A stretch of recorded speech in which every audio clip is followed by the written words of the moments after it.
Well, me and Coach K go way back. We played together back at JU. Also, I was there before him whenever his dad was the head coach, and he was in high school, and he used to come around all the time. So me and Coach K go way back. We worked together at Western as well, so we got a great relationship.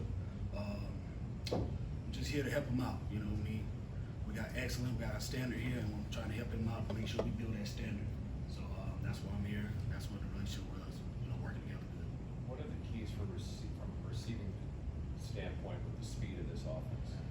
Well, you got to be in shape, obviously, with the tempo and everything that we do.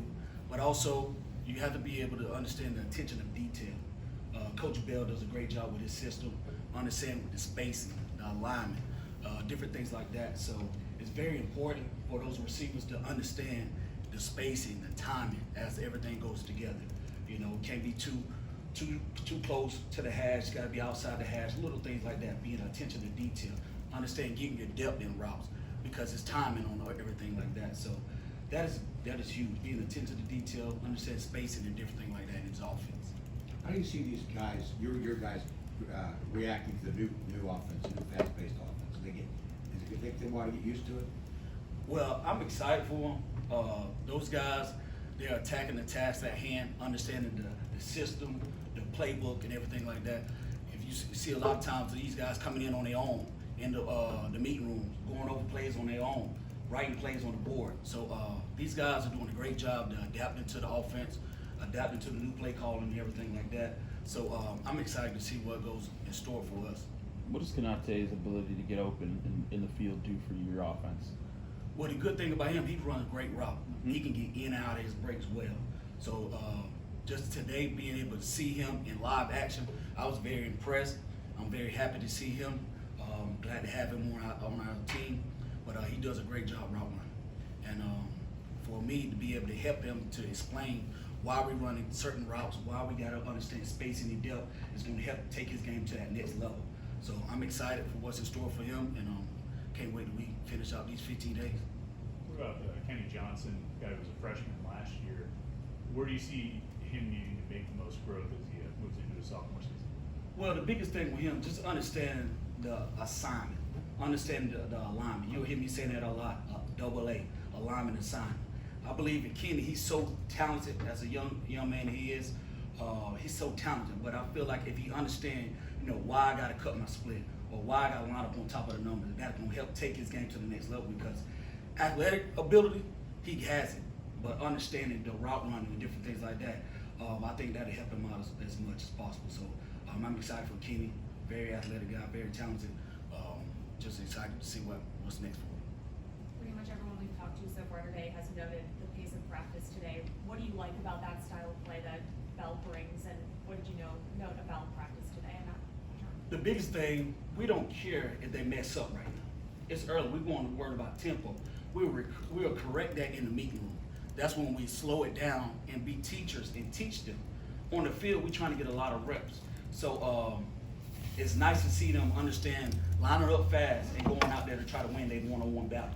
Whatever that one-on-one battle may be, it might be blocking at that time in the run game. It could be running your route at that time. So yes, we go fast and it helps it out because of catch the defense off guard.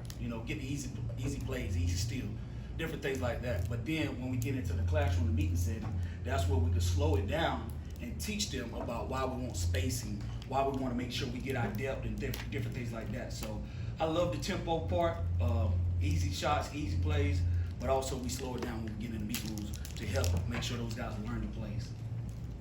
You have a couple guys who played in this offense before. Have you seen them sharing tips, helping some of the returning kick guys to sort of understand some of those minor details? Yes, I tell you what, those guys doing a great job of helping out. That's what I love about that group. They working together. Some of the guys that been in offense, helping out the other guys that's been here that new to the system and everything. They helping them out, explaining them to the plays, explaining to them why we not get our depth and different things like that. And that's what you want with a team. You want player-led. You want guys to be leaders out there on the field whenever I'm not around to be able to teach and help these guys grow because it's a partnership. We got to work together. So that's the only way we're going to be successful if we work together and everybody's on the same common goal and working together. So I love that those guys are taking ownership and helping each other out, you know. Emily, I think you had one? How would you describe yourself as a coach? Well, for me, I'm a hard, demanding coach. I'm very firm, quick, and precise on what I want to get accomplished. Attention to detail. I be hard on them guys because life is hard. We all gonna go through tough times, but it's always good to be around great people when you go through those tough times. So I be hard on them just so whenever they get out there in the real world, they can understand like, hey, I've been through the tough times, and I can know how to get through that. So that's my job. I'm gonna be hard on them. You're gonna hear me all the time as preaching. I'm gonna be hard on them because it's only a certain percentage that's guys gonna go to the league. Everybody else is gonna get into that workforce. All right, whether it's gonna be getting up, working a 9 to 5, going to work every day and having bills, have to take care of family. Some of them guys gonna be fathers. So they gotta understand that I'm gonna be tough. Life is tough. So I be tough on those guys, but I also give them tough love. I also tell them, after we break down every day, I tell them all love. When I get on them, I'm getting on them for a reason because I want them to meet their expectation. The standard up here, and I want to push them to be successful at everything they do, whether it's in life, whether it's in football, whatever it is, I'm pushing them to be the best at everything. So that's why I'm hard on those guys. Once they graduate, once they leave, they'll come back and realize that I'm being hard on them for a reason, because life is hard. So that's why the way I coach. You got a lot of young receivers in the room that come with a lot of talent. How do you balance them when you also have guys at the top of the receiver list, you know, guys that have been here like Dejon and Kanate and Kenny, and then the new guys that you guys brought in? How do you balance all of those different guys in the same room? Well, I just be myself and be consistent on every day. Like, don't change. Be who you are. These guys, they can pick on if you're trying to be somebody who you're not. I'm gonna be me, and we have a standard in that room, and we're gonna continue that standard, and we're gonna keep that standard high. So those younger guys, they're gonna have to rise to that standard. And those older guys, they're gonna have to help pick those younger guys up to keep them to that standard. So the standard is the standard, I'm gonna keep the standard, but I'm just being consistent on any little thing, whether it's depth, whether it's showing up to practice on time, whether it's showing up a meeting on time, or in the classroom. So being consistent. Anything final? Go ahead, Chris. This is a funnier question. Last year they called themselves the Waffle House Gang because they Yes, were sir. over 24/7. Are they still calling themselves that? That was last year. This Okay. year we're gonna come up with something else. All right. I'm free. I give those guys free range of whatever they want to call themselves. They can call themselves.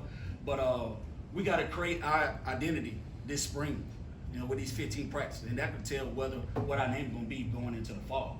So right now we haven't came up with a word yet for our name for our wide receiver group. But that was last year wide receiver group. This year we're gonna come up with something different. But we have to create our identity this spring. And once after those 15 practices, then we'll figure out who we are as a wide receiver group. Anything additional? Coach, thank you.